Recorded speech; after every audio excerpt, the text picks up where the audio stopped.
ایک قرآن پڑھنا کیا ہوا، کوئی مر گیا، دوسرے دن اس کے گھر میں ٹھلوے جمع ہو گئے. ٹھلوے جانتے ہو، کرائے کے ٹٹو جمع ہو گئے. کیا ہوا؟ مرنے والے پہ قرآن پڑھا جائے گا، بخش دو. ایک ایک پارا سب کو پکڑا دیا، لو پڑھو. الحمدللہ رب العالمین. اللہ مرنے والے کو جنت دے، اللہ مرنے والے کو پورا قرآن کا ثواب عطا فرما. ہم نے جو پڑھ لیا پورا اس کا ثواب مرنے والے کو ملے. 30 پارے پڑھ کے مرنے والے کو ثواب پہنچا دیا گیا. اب مرنے والے نے جتنے بھی گناہ کیے ہوں گے سب معاف، سیدھے جنت الفردوس میں چلا جائے گا. پورا قرآن پڑھ کے بخش دیا. اب اس نے جو افیم کھائی، گانجا کھایا، ہیروئن استعمال کی، سب معاف. ہیروئن کھا کھا کر بیوی کو پیٹا، وہ بھی معاف. شراب پی پی کر آیا اور اپنی بیوی کو مارا، وہ بھی معاف. کیوں؟ قرآن پڑھ کے بخش دیا گیا. اب ایک کٹھ ملا تیری بخشش ہو جائے یہ بہت بڑی بات ہے، دوسرے کی بخشش کروا رہا ہے.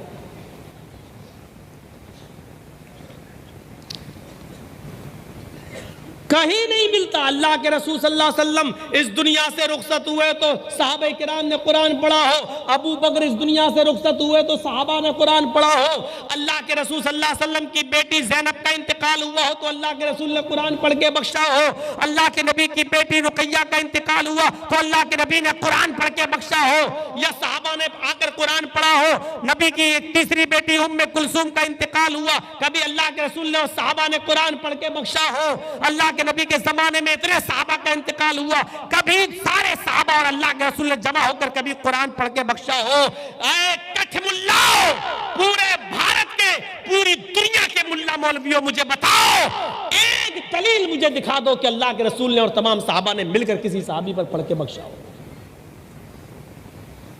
اب کیا جواب دیں گے اس کا؟ نہیں، نبی نے اور صحابہ نے تو نہیں بخشا، اس لیے کہ صحابہ تو ویسے ہی جنتی ہیں، ان پہ پڑھنے کی ضرورت ہی نہیں تھی. تو اس کا مطلب صحابہ ویسے ہی جنتی ہیں، وہ نماز نہیں پڑھتے تھے کیا؟ روزہ نہیں رکھتے تھے کیا؟ اچھا ٹھیک ہے، صحابہ کو ضرورت نہیں تھی، نبی کو ضرورت نہیں تھی، تو اس کا مطلب یہ ہے کہ ہمیں ضرورت ہے. اس کا مطلب یہ ہے کہ ہم جس پر پڑھتے ہیں وہ بخش دیا جاتا ہے. تو اس کا مطلب یہ ہوا کہ ہم لوگوں نے جتنے بھی گناہ کیے قرآن پڑھ کے بخش دو، ہم جنتی ہو جائیں گے. یہ سرٹیفکیٹ دے رہے ہیں آپ نا، سرٹیفکیٹ. ایک دلیل نہیں ملتی ہے.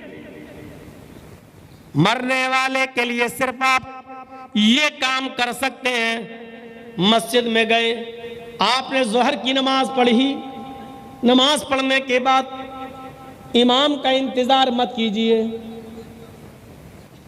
آپ دعائیں پڑھنے کے بعد اپنے دونوں ہاتھ اٹھائیے، ظہر پڑھیے، عصر پڑھیے، مغرب پڑھیے، عشاء پڑھیے، فجر پڑھیے. اور بہتر تو یہ ہے کہ رات میں اٹھ کر تہجد کی نماز پڑھنے کے بعد آپ اپنے دونوں ہاتھ اٹھا کر دعا کریں، اللہ میرے باپ کا انتقال ہو گیا ہے، وہ غریق رحمت ہو گئے ہیں، تیری رحمت کو جا چکے ہیں. اللہ انسان ہونے کے ناطے ان سے جو گناہ ہوئے تو ان کو معاف کر دے. اے اللہ میرے باپ کی مغفرت فرما دے، اللہ میری ماں کی مغفرت فرما دے.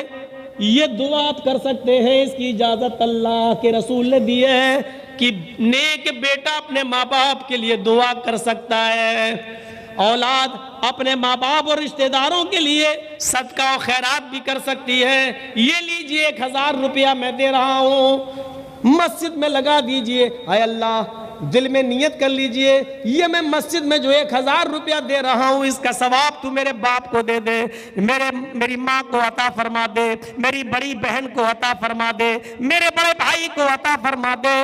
آپ کچھ کپڑا خرید لیجئے، غریبوں کو وہ کپڑا پہنائیے، دے دیجئے اور نیت کریے اللہ اس کا ثواب میرے ماں باپ کو عطا فرما.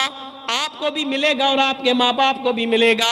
آپ یہ کام کر سکتے ہیں. یہ جلسہ اسلامک لائبریری کے نوجوانوں نے کیا ہے، آپ اس میں بھی مدد کر سکتے ہیں اور صدقہ و خیرات بھی کر سکتے ہیں. آپ یہاں لا کر بھی نیت کر سکتے ہیں کہ ہم 10,000 روپے اس لائبریری کے لیے دے رہے ہیں، یہاں دینی کتابیں آئیں گی. کیرم بورڈ کھیلنے کے بجائے لوگ اس لائبریری میں آ کے پڑھیں گے اور علم حاصل کریں گے. 1 گھنٹہ جو وہ میچ میں کھیلنے میں، کرکٹ کھیلنے میں گزارتے ہیں وہ یہاں مطالعہ کریں گے. اس لیے آپ یہاں پر بھی صدقہ و خیرات کر سکتے ہیں، دے سکتے ہیں اور نیت کر سکتے ہیں کہ اللہ اس کا ثواب میرے ماں باپ کو ملے۔ یہ ساری چیزیں جائز ہیں، یہ طریقہ جائز ہے، لیکن یاد رکھیے قرآن پڑھ کر نہیں بخشا جا سکتا ہے۔ اگر قرآن پڑھ کر بخشنا جائز ہوتا تو نفل نماز پڑھ کر بخشنا بھی جائز ہوتا، نفلی روزہ رکھ کر بخشنا بھی جائز ہوتا، لیکن یہ بات طے ہے کہ مرنے والا مر گیا، اب اس کے لیے نہ نماز پڑھ کر بخشی جائے گی نہ روزہ رکھ کر بخشا جائے گا۔ اس کے لیے حج کرنے کی اجازت ہے، لیکن معاف کیجئے اس میں بھی بندشیں لگی ہوئی ہیں، بندشیں لگی ہوئی ہیں۔ میرے ماں باپ مر گئے، مردہ ماں باپ کی طرف سے حج کیا جا سکتا ہے یا نہیں کیا جا سکتا، تو اس میں مختلف اقوال ہیں۔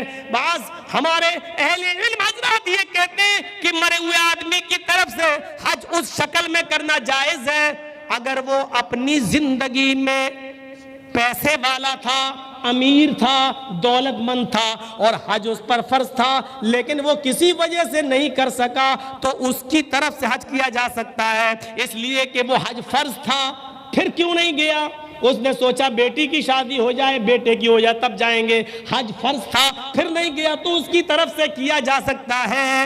جیسے ہمارے اوپر روزے فرض ہیں، ہم 30 روزے رکھنا چاہتے ہیں، رمضان کے 30 روزے، لیکن ہماری سفر میں 5 روزے چھوٹ گئے، رمضان کا مہینہ چلا گیا، 30 روزوں میں ہم نے 25 رکھے، 5 بیماری کی وجہ سے یا سفر میں چھوٹ گئے، نہیں رکھ پائے، دوسرا رمضان آنے سے پہلے ہمیں وہ 5 چھوٹے ہوئے روزے رکھنا تھے، لیکن بغیر رکھے ہوئے ہم مر گئے، ہمارا انتقال ہو گیا تو وہ 5 چھوٹے ہوئے روزے ہم پر قرض ہیں۔ اب یہ قرض ہمارا بیٹا اتارے گا، وہ 5 روزے رکھے گا، یا ہماری بیوی 5 روزے رکھے گی؟ جب تک یہ 5 روزے کا قرض ادا نہیں ہو جائے گا ہماری بخشش بھی ممکن نہیں ہے۔ میرے بھائیوں سوال جواب ہوگا، اس لیے اس کے اہل و عیال، اس کا بھائی، بیٹا، گھر کا کوئی قریبی، اقرب فالاقرب، جو زیادہ قریبی ہو وہ روزہ رکھے گا۔ ایسے ہی جب روزہ فرض تھا لیکن وہ 5 روزے چھوٹ گئے، نہیں سمجھ پائے آپ؟ رمضان کا مہینہ ہے، روزے پورے رکھنا ہے، 15 روزے ہی رکھ پائے، ہم مر گئے، انتقال ہو گیا، تب آپ پر 15 جو چھوٹے ہیں وہ نہیں رکھنا ہے آپ کو، کیونکہ آپ تو انتقال کر گئے۔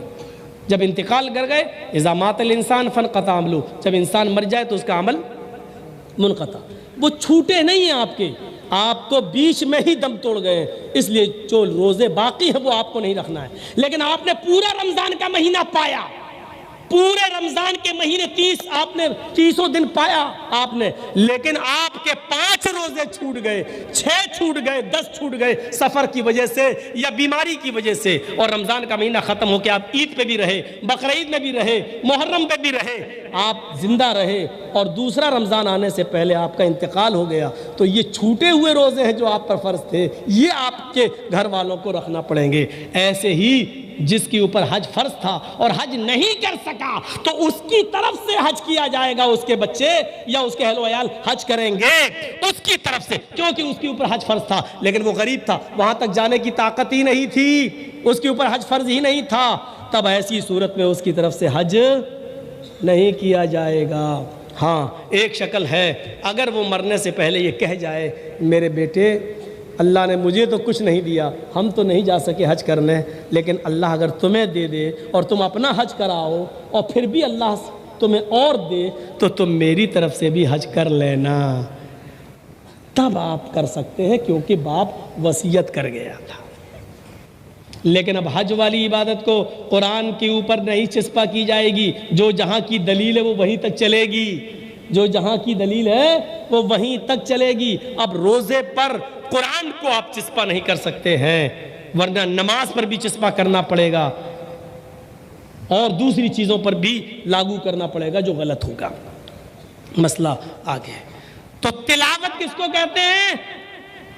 آج بتایا تھا میں نے، تلا یتلو کے معنی عربی میں ہوتے پیچھے پیچھے چلنا، قرآن کی تلاوت کرو اس کا مطلب یہ ہوا قرآن کے پیچھے پیچھے چلو، ایک آیت پڑھ لی رک جاؤ، اس کا معنی دیکھ لو، مطلب دیکھ لو، سمجھ لو، پہلے اس پر عمل کرو، پھر دوسری آیت پڑھو، پھر تیسری پڑھو، قرآن کے پیچھے پیچھے پیچھے چلنے کو تلاوت کہتے ہیں۔ عرب کے اندر آج بھی ایک اونٹنی کا بچہ ہے جس کو کہا جاتا ہے ہاذا تلو، یہ تلو ہے۔ کیوں کہا جاتا ہے؟ کیونکہ وہ اپنے ماں کے پیچھے پیچھے چلتا ہے۔ ماں جنگل میں جہاں جا رہی بچہ اس کے ساتھ ساتھ، ماں جس جھاڑی میں جا رہی اس کا بچہ اس کے ساتھ ساتھ۔ عرب کے لوگ کیا کہتے ہیں؟ تلو ہے، تلو، یعنی یہ بچہ اپنی ماں کے پیچھے پیچھے چلتا ہے، اور جب کوئی خطرناک جانور اس بچے پر حملہ کرنا چاہتا ہے تو ماں کھڑی ہو جاتی ہے، میرے بچے پر حملہ کرے گا، ماں اپنے بچے کو بچاتی ہے۔ تو اس بچے کو کیا کہتے ہیں عرب کے لوگ؟ تلو، یہ تلو ہے، یعنی ماں کے پیچھے پیچھے چلنے والا۔ تو اسی تلو سے بنا ہے تلاوت۔ تم قرآن کی تلاوت کرو، یعنی اس کے پیچھے پیچھے چلو۔ کیا کہا؟ قرآن کے پیچھے پیچھے چلو۔ جس طرح اونٹنی کا بچہ اپنی ماں کے پیچھے پیچھے چلتا ہے تو خطرناک جانوروں سے محفوظ رہتا ہے، اسی طریقے سے تم قرآن کے پیچھے پیچھے چلو۔ دنیا کی ساری قومیں تمہارا کچھ نہیں کر پائیں گی، تمہاری حفاظت ہوتی رہے گی۔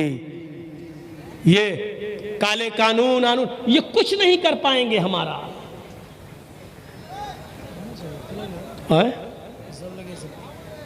ایک ساتھ سب کو پیشاب لگ گیا؟